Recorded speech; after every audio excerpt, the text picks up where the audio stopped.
Welcome to After the Checkered Flag, supercrosslive.com, and what a night it has been here at Rice-Eccles Stadium, the final round.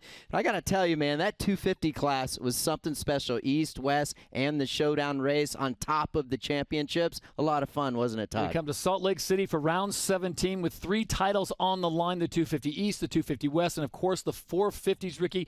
Start to finish, it was a great night of racing. Yeah, and I just go back to that 250 East and West. Justin Cooper, Colt Nichols, it was so much fun to watch him, and their progression as champions, becoming champions throughout the season. You could really see them coming into their own, being consistent, especially Colt Nichols. He never missed the podium all season long. He finished strong here tonight, almost won the race, led a lot of laps, but you certainly also, and I'll finish it off with this on the 250s, you got to give it up to that Monster Energy Star Racing Yamaha team. They have been really building up that program for many, many years, and they are a powerhouse organization. All right, they get it done. They sweep both 250 East and West. As we turn our attention to the 450 class, it is Cooper Webb on board that KTM, Mr. Consistent, Mr. Clutch at the right times. Yeah, clutch at the right times, absolutely rising to the occasion, and just the eye of the tiger.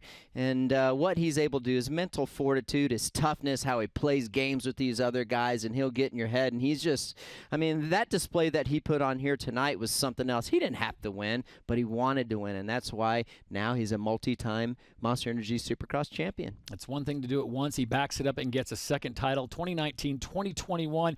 You looked at 2022, Ricky. It's too early to project what will happen, but he's got to be the odds-on favorite. I mean, he has to be, and I'm going to start looking at guys like Chase Sexton. I think he is really going to be something special. Also, Dylan Ferrandis, Malcolm Stewart. I think he's going to be good. I mean, really, it's endless. And this, to me, 2021 has been the toughest, deepest 450 field that I've ever seen, and I think that the lap times will support my case. I mean, there were so many close battles within lap times and time qualifying practice this year. The parity was fantastic. Before we go, I want to ask you one last question. Do you think the residencies played any factor into who won this year, or do you think it was just a matter of Cooper Webb was the best rider throughout the series? I think they worked to most people's benefit for the most part. Take Ken Roczen, for example, how he was the first one to sweep the residency there in Indy, and then Cooper Webb did the same thing in Orlando. So I certainly think it helps people get in momentum on a momentum streak. I think the only person it was a negative for was Cameron McAdoo in Atlanta, who was probably ready to get the heck out of there.